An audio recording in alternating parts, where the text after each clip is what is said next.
Welcome to the Providence College Podcast. My name is Joe Carr. Recording on a steamy July afternoon, our subject today takes us to the ice with our guest Brian Burke, who joined us from his home in Toronto. A member of the class of 1977, Brian is a longtime player agent, professional hockey executive, and commentator, and now an author. His book, Burke's Law, A Life in Hockey, is due out in October. We started by talking about preparations that are underway for an NHL season unlike any other. Our guest today is longtime player agent, professional hockey executive, and commentator Brian Burke, a member of PC's class of 1977. Thanks for joining us today, Brian, from your home in Toronto. My pleasure, Joe. Thank you for having me on. Good to see you. So, A Life in Hockey, and I bet you've never seen anything like this. Training camps underway in July, a couple of weeks from NHL games. Are you optimistic about the NHL's plan here? Yes, I think it'll work. I think the key is the next 8 or 9 days to get from the training camp sites into the bubble, the two bubbles. I think once they get to the bubble, I think they'll be able to keep them safe and isolated, and I think the plan is excellent. The players need to be very disciplined right now, though, between now and then. Do you have any particular concerns when you look at the plan? Does anything jump out at you as problematical? No, I think the issue is we got 9 days left, I think, till the players go. We got 6 practices left and a preseason game, or an exhibition game, and then they go to the bubble. And that, I think once they get to Toronto and Edmonton, the league will be able to maintain real good security around them. The key now is, so a player finishes practice now with the Boston Bruins, he's got to go right back to the hotel if he's a young kid, or he's got to go right home if he's a veteran. They can't stop at Dunkin' Donuts and get a coffee. They can't stop and have a few beers at the pub on the way home like, players have always done. So if they're disciplined now, once they get to Toronto and Edmonton, I think we'll be all right. It's really going to be a sprint, sort of a 24-team playoff. What do you expect in terms of quality of play? Well, the feedback from around the league has been that the training camps have been excellent. The energy's been good. I worry about such a short training camp that you'll have some groin and muscle injuries, and there's been a few of those. But the fine line is to get right back into game tempo in 14 days or less without pushing too hard. So from what I hear, teams have used different approaches, different days off, scrimmage versus non-scrimmage, drills versus other, battle drills. So there's a lot of different theories going into how they're preparing. But it sounds like everyone's off to a good start. I texted a few players. They all say camp's great so far. They're happy. One of the things that's going to be so strange for those of us who love to watch the game and feel the emotion that comes from the crowd will be playing in empty arenas. Well, how will that affect play? Well, I think we're all used to playing in front of small crowds at one point in our lives. When you played outside as a kid, there was no one watching. And even even some of the college games that I played, we had very small crowds at home and sometimes on the road. In the American League, if you went into Binghamton on a Tuesday night, there wasn't a very big crowd there. So I think players are more accustomed to it than they think. They've done it before. I think it's going to be strange, but I think they'll get over that right away, because when you're playing, you tune all that out anyway. You don't hear the crowd. You don't pay any attention to that. So I think I think we'll get some good audio of the players talking to one another, and probably not all family specific or appropriate, but I think we'll get some good sound bites out of it from the officials and the players. I think it'll be good. Sounds like fun. Will you be involved in the broadcast? Yeah, I just got my schedule. We're doing some days we're doing as many as 3 games, so it's going to be some long days in the studio, and I'm looking forward to it. It's been 4 months, and we've been working a lot on radio with guests, but now to talk about games and talk about the first period, I'm really excited. So I start on the first. I've got 2 games that day. No, can't wait. That sounds like fun. Well, let's talk about your journey to Providence College. So you're born in Providence, but grew up in Edina, Minnesota, and then made your way back to Providence. How did that all come about? Well, my dad worked for Sunbeam Appliances, a company that's still around today. And he kept getting promoted. He made it up to vice president, and they kept moving him. So I'm one of 10 kids. My mom and dad first went to St. Louis. Then my dad got promoted. They went to Milwaukee and had the first 2 kids, then Providence, and had me and my brother John. I was actually born at Lying Hospital, which is only about 1,000 yards away from the campus. And I remember telling my mom that when I first got to school. I said, Ma, you had me right here. It's right beside the school. They're down on Smith Street. So we moved to Minnesota when I was 12, and I started playing hockey that next year. And then Bob O'Connor was a famous Minnesota coach, and he played with Lou, and he talked Lou into recruiting me, and we had a pretty good pipeline from Minnesota there for a while with Bob O'Connor there. That's an amazing story, isn't it? When you think about it in the context of the way things are done now, so many Minnesota players. You were followed by John Sullivan, then you had Scott and Kurt Kleinendorst and Steve Anderson, Bruce Rebo, and the list, Noel Catterall.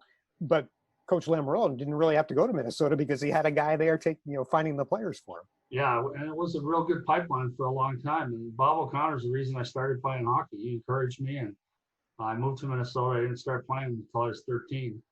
But Bob was my first coach, and he was great to me. He's very influential in my life. He and Lou Lamoriello, if I remember correctly, were they line mates? They were teammates anyway, right? Teammates, I think, for 1 year, because Lou was a very young freshman. Lou was like a 17-year-old freshman, and Bob O'Connor was a Marine Corps veteran. I think Bob was 22 or 23 when he played with Lou, who was 17. But Coach Lamoriello told me a great story. They were playing at New Hampshire, and Lou was the right wing, and the fans, they were outside back then.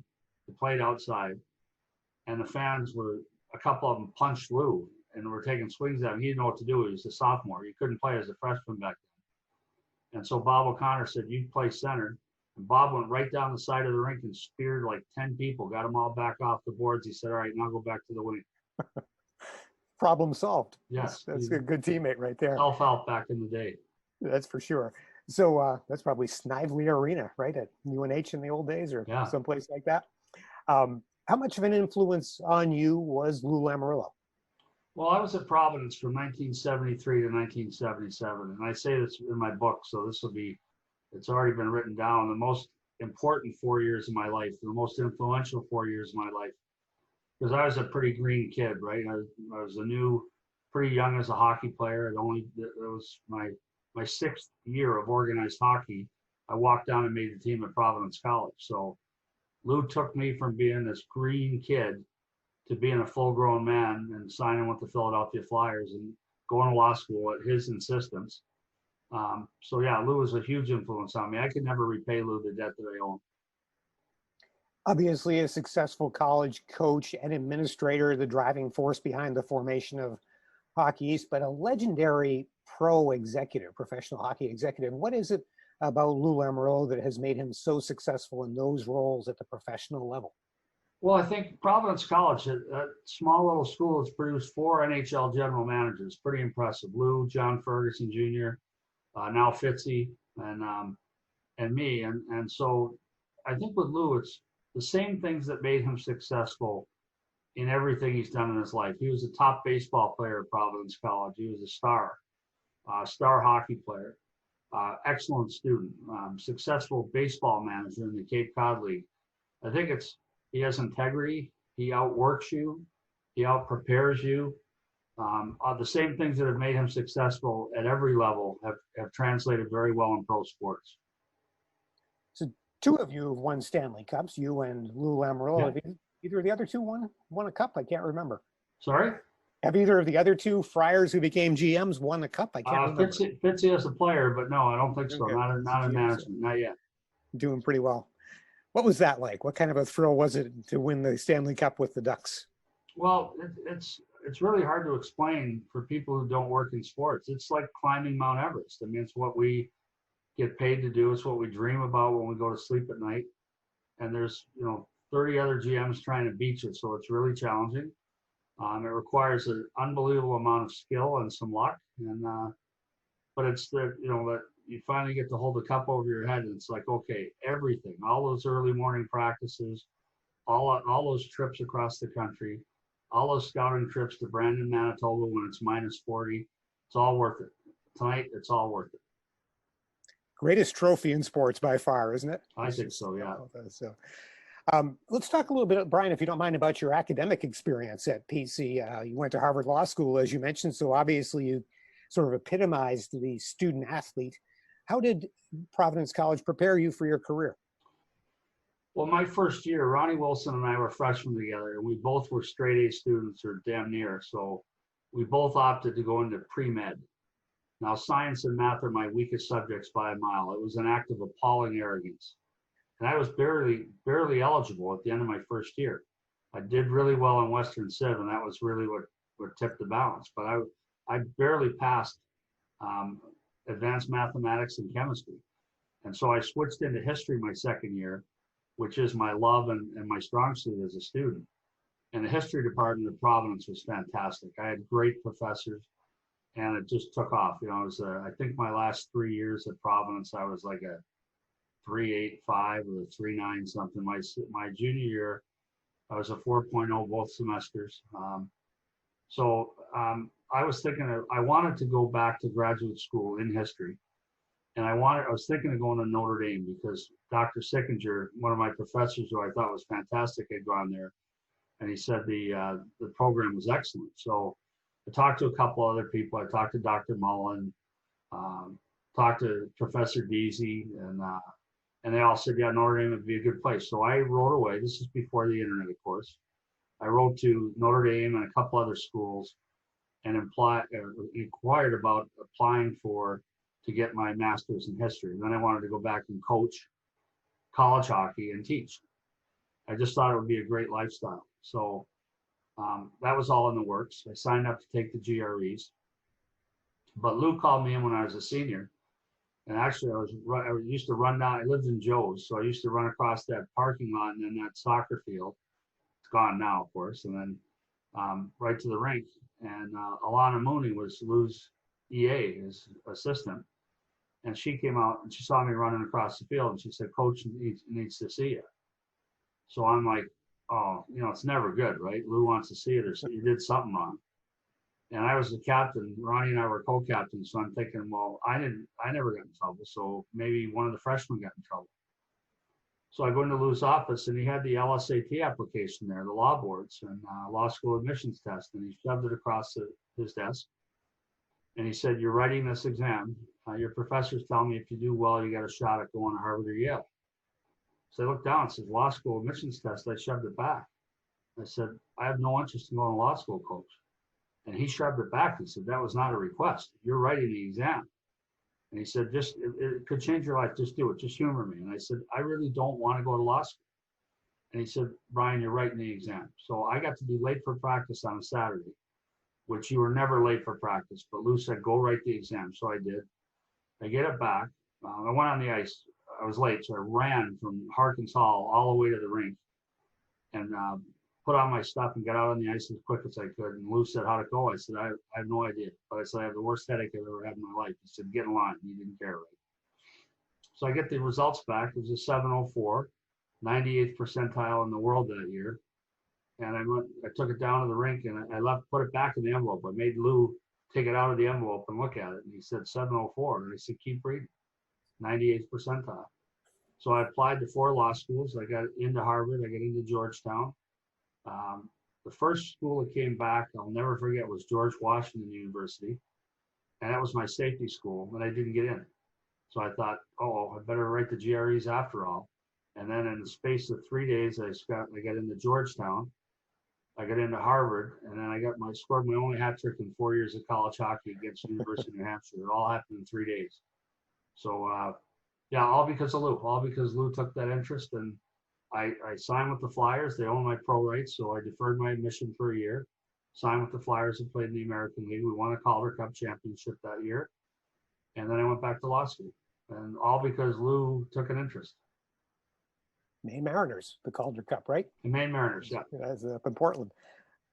He knew what was right for you. So there we go. I would guess that a background in the law was certainly useful in being an agent for sure, but also I imagine in running an organization and. Well, you know what a law degree does, Joe, is it teaches you to think a certain way to solve problems.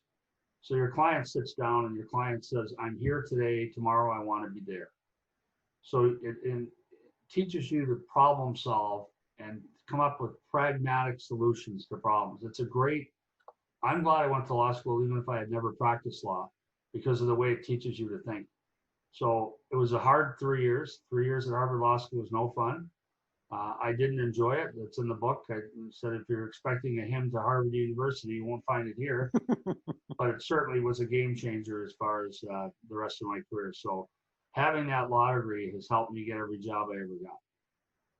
The book Brian mentioned is his forthcoming memoir, which we want to talk about at length in just a minute, because that's going to be terrific. But one other subject, Brian, that I would like to talk about with you is the story related to your late son, Brendan, who died in a car accident at age 21, 10 years ago, after coming out. And from the tragedy of his death comes a story of great impact in sports, especially hockey. I'd like you to tell us about the You Can Play initiative and really about Brendan's impact and his legacy. Yeah, so Brendan came out. He was a student manager at the university, at Miami University. They used to call it Miami of Ohio, but now it's Miami University, the one in Oxford, Ohio, not the one in Miami. And he was a student manager there. The coach was Rico Blasi, and he had come out to his whole family and some friends, but no one on the hockey team knew that he was gay. And he decided to come out, and I said, you can't come out in the middle of the season if it's going to be a distraction for your team.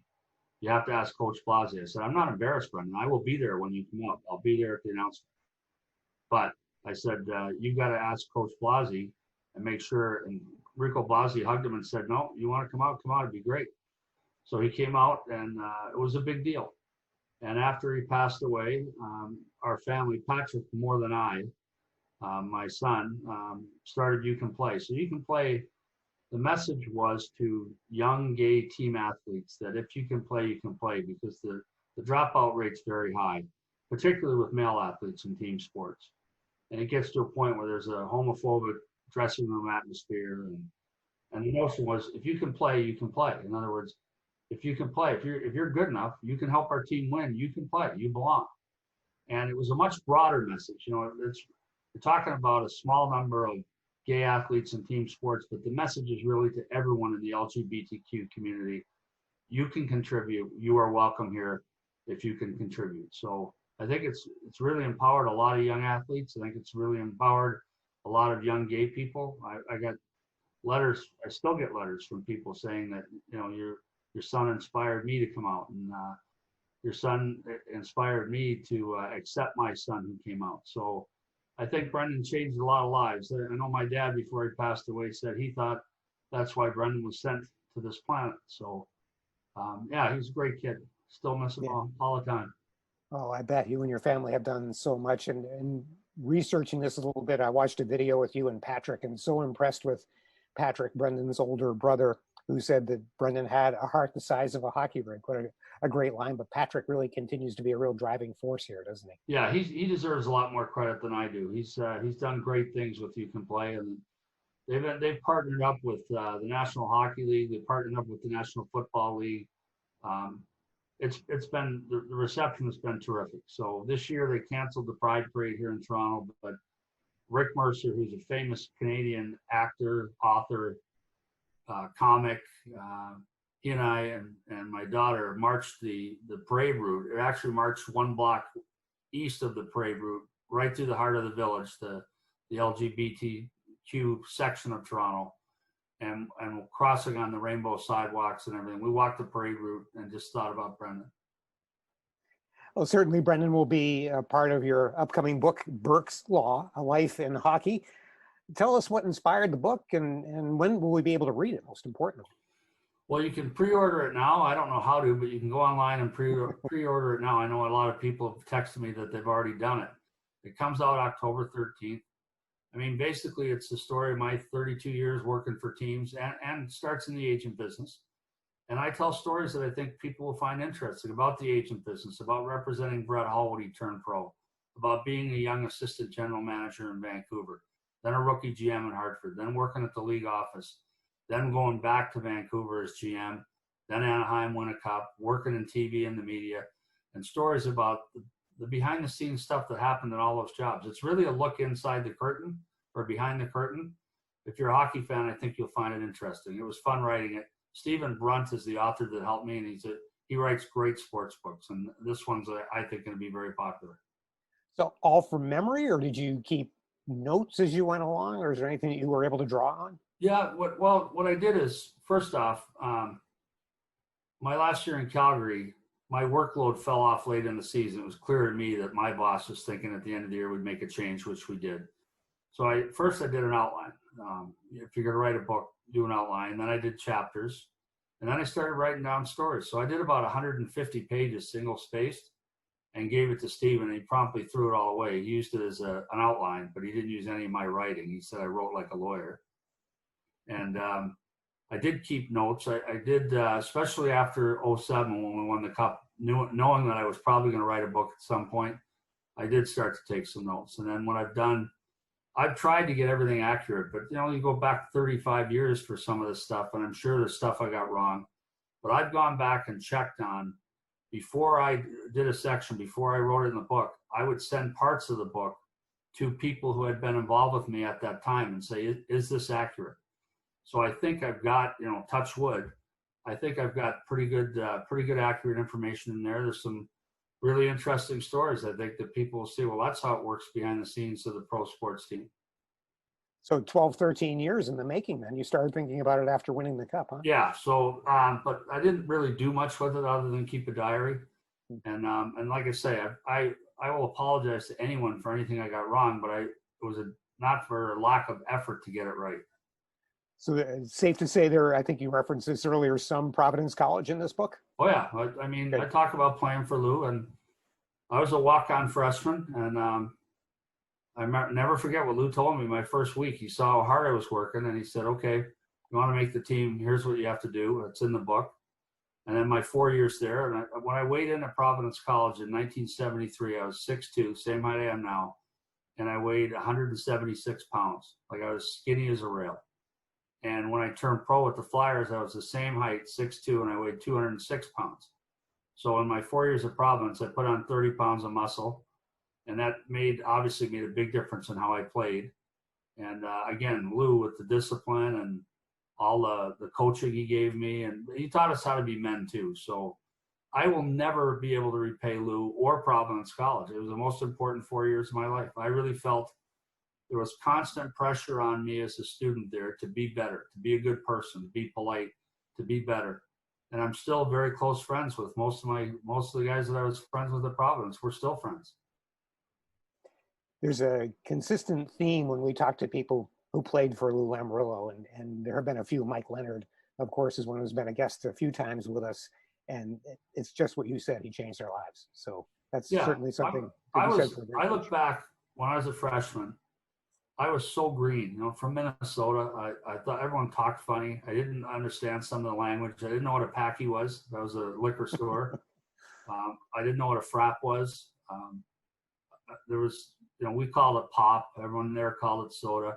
And they made fun of how we talked. And I had trouble understanding. Like Jimmy, I'll tell you a story. My roommate my first year was Jim Parks, Parks, from New Jersey. Great guy, still friends with him. And Lou called me and said, I roomed with John McMorrow, who was from Edina, and Lou called me and said, I have your roommate's name. His name is Jimmy Pox. Well, I wrote down Pox.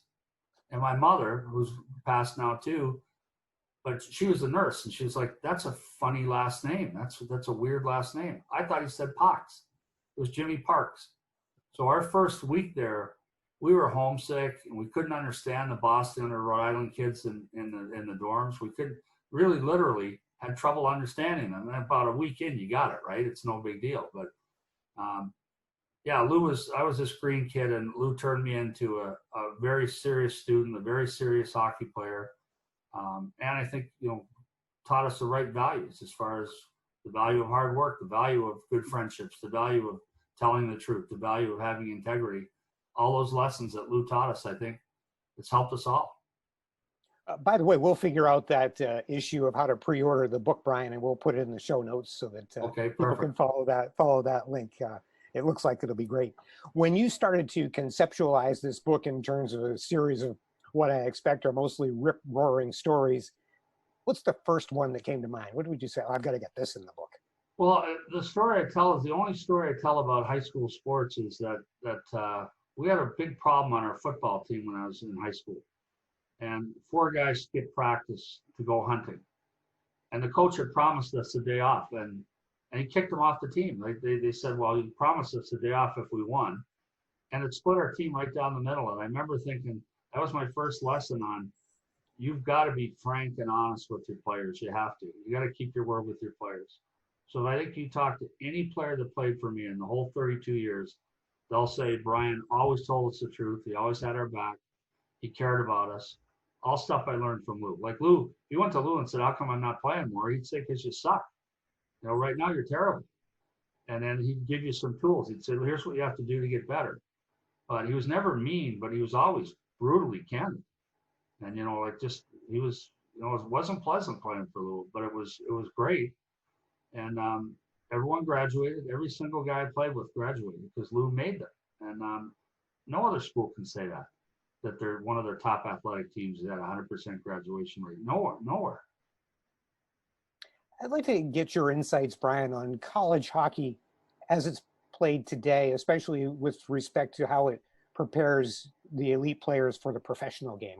What do you think of the way college hockey is played in 2020? Well, there's been a fundamental shift. First off, the face mask has really changed the way the game is played. It's made it hard for NHL teams to figure out who's going to still play tough when that face mask comes off. I think the number of games, they play way more than we played. They play up to 40 games, 38 games. We never played that many. I think we played 28, was the most one year, I think. So I think it's good. The one thing that's changed is when I was a freshman, I was a true freshman. I was 18. So was Ronnie Wilson. So was John McMorrow. Now most of your freshmen are 19 or 20. So they've pushed the year back. So we're getting these guys in the NHL a year or two or three later. And it's not uncommon now for them to commit to a scholarship to a 17-year-old and tell them you got to play the next 2 years in the United States Hockey League in Sioux City for 2 years, and then we've got a spot for you. So that's the one negative I'd say is they've pushed the timing back, but the players we get from college hockey now are astoundingly better. Like, there's no way I could play at Providence College today. Even in my senior year when I was at my best as a player, I would have a hard time making the team at Providence today. I don't think I'd make it at all. And if I did, I'd be hanging on by my fingernails. So they've turned it into, and you look at a lot of schools that never produced players are producing players now, like Ivy League schools, and Mercyhurst has players now, and you know, Rochester Institute of Technology. So it's really grown. Penn State came in as a D1 program a few years ago. Arizona State University came in as a D1.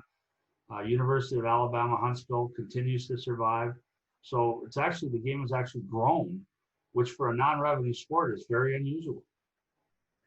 I love the way the game is played now. And one of the things that this relates to what you just described is the depth of the fourth line guys. Yeah. And really good players. And correspondingly, and PC was a leader in this, the rise of women's college hockey and national team hockey has been phenomenal. That shouldn't be overlooked because Providence was an early powerhouse in women's hockey.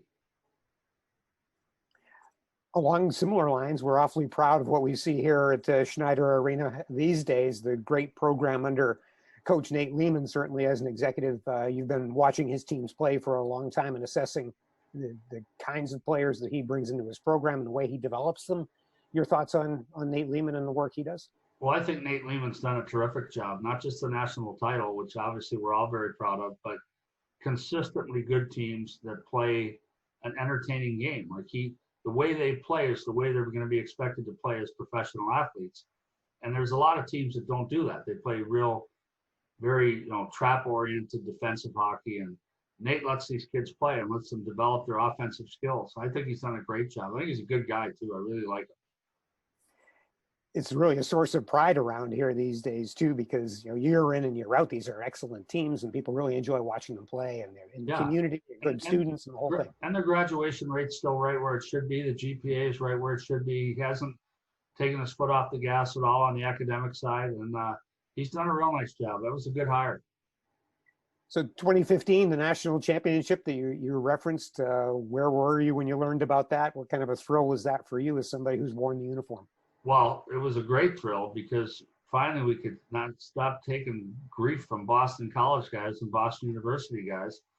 But I think, I played in the first game at Schneider Arena that was played there in the fall of 1973. And we literally, they were pouring the floor while we were skating at North Smithfield and at Brown and at the Providence Civic Center, wherever Lou could get ice, we practiced. And they were literally, we would come back and run down a rink and see how it was coming along. So they put in all the cooling system in the floor, and then they poured the concrete. I remember seeing Lou out there in rubber boots, watching them pour the floor. And we didn't know if we'd be able to play that first game. We played the University of Pennsylvania, and we won 1-0. Danny Kennedy scored, I'm pretty sure. But we didn't know if we'd be able to play. Like, even the day before we played, they were just putting down the ice. And the first time we went out to skate, big chunks of ice were coming out, but we had managed to play, and then, of course, helped participate in the rink refurbishment a couple of years ago. They did a great job. And that was a great thrill to play in the first game there and to play on campus all those years. It was fun. And in 2015, you were at Calgary then, waiting presumably with open arms for John Gillies, the Friar goaltender. Yeah. Tell me I'm wrong about this. He's one of the 10 best players ever to wear the Friar uniform. I would say so. He hasn't found his way just yet as a pro goalie, and I'm not sure if he will, but he was a dominating player at Providence College. I mean, you know, the best player that I've ever seen at Providence was Ron Wilson. And I think the reason you can say that with some confidence is, even today, with all these kids that play 40 games, we only played 28. He's still in the top 10 in scoring in NCAA history. So I think Ronnie was great. I think, you get in there with, you mentioned Scott Kleinendorst. I think I'd put him in that group. Randy Belichick probably, Chris Terreri. But for sure, I would put John in the top 10. You're in my era there, Brian. I like that with those guys, Scott and Kurt Kleinendorst. Scott unfortunately died recently, too. Yes, I heard that. I talked to Kurt. Rest in peace. And with respect to John Gillies, if you have any doubt about how great he was, just rewatch the last minute of that championship game a few times. Seen it 1,000 times. It gets better each time. So save after save. It was fun. How about if we play a quick round of #AskBurkey? Sure. Pick this up on your Twitter feed, which is, by the way, a must follow for hockey fans on Twitter. But every once in a while, Brian does an Ask Burkey, which people throw things at him. I've got five quick kind of lightning round things, Brian. Then we'll let you go. Other than Ron Wilson, who was the best Friar teammate that you had? Other than Ron Wilson, the best Friar teammate that I played with. I would say the best athlete was John McMorrow, but he got hurt every year. So he was a high pick with the New York Rangers back when they didn't draft college kids, but he got hurt every year and never really lived up to his potential.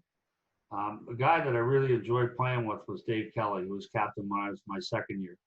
And he was a big, tough right winger and scored a lot of goals. And he was a guy that I really looked up to as a player. And then one year ahead of me, a real special player was Dan Kennedy, who was a fantastic hockey player and a good student. I really tried to model myself after him. He was kind of my idol when I was playing as a sophomore and a junior. Who were the Friars' biggest rivals when you were playing at PC? Boston College, no question. Brown and Boston College. Brown, we hated Brown. When I was a freshman, they still didn't let freshmen play.